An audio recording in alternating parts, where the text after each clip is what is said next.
The chair recognizes the gentleman from Tennessee, Mr. Cohen, for 5 minutes. Thank you, sir. Request unanimous consent to address the House for 5 minutes. Without objection, the gentleman is recognized. Thank you, sir. Mr. Speaker, I rise today to talk about the life and the work of Danny Thomas and the St. Jude Children's Research Hospital, which is located in Memphis, Tennessee. This year marks the 50th anniversary of St. Jude's Hospital and what would have been the 100th birthday of Danny Thomas. Commemorative postage stamps are one of the most visible and enduring ways that our nation honors organizations and people, and today the United States Postal Service will be celebrating the life and work of Danny Thomas with a commemorative stamp in my district, Memphis, Tennessee, at the St. Jude Children's Research Hospital. Danny Thomas was born on January 6, 1912 in Deerfield, Michigan. And after saving enough money, he moved to Detroit to take up a show business career. One of his first jobs was a radio show called The Happy Hour Club, and that's where he met his wife, Rosemarie Mantell. He met her on the show, he escorted her home, and for 3 years on a streetcar, they traveled together. Finally, he proposed. And they were married in 1936 and had 3 children, which the world pretty much knows, Marlo, Tony, and Terry. When Rosemarie was about to give birth to their first child, Marlo, Danny Thomas was torn between his dedication to work and his responsibilities to his wife and his newborn daughter. Desperately, he sought relief in prayer. He knelt before the statue of St. Jude, the patron saint of hopeless causes, and begged for a sign. Should he or should he not remain in show business?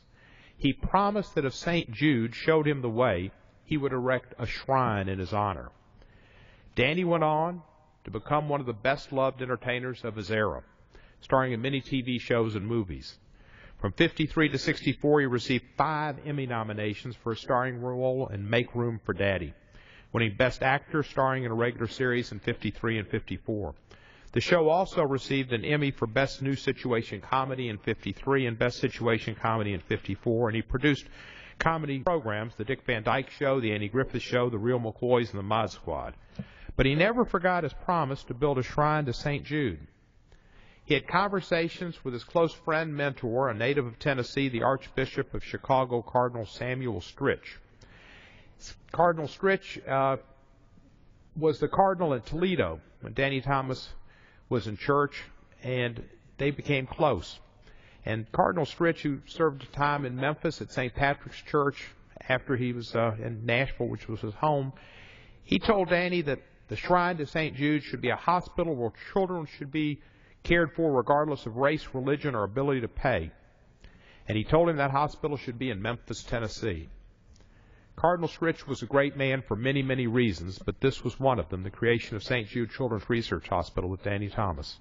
The hospital located in Memphis is one of the world's premier centers for research and treatment of pediatric cancer and other catastrophic children's diseases. It's the first and only pediatric cancer center to be designated as a comprehensive cancer center by the National Cancer Institute.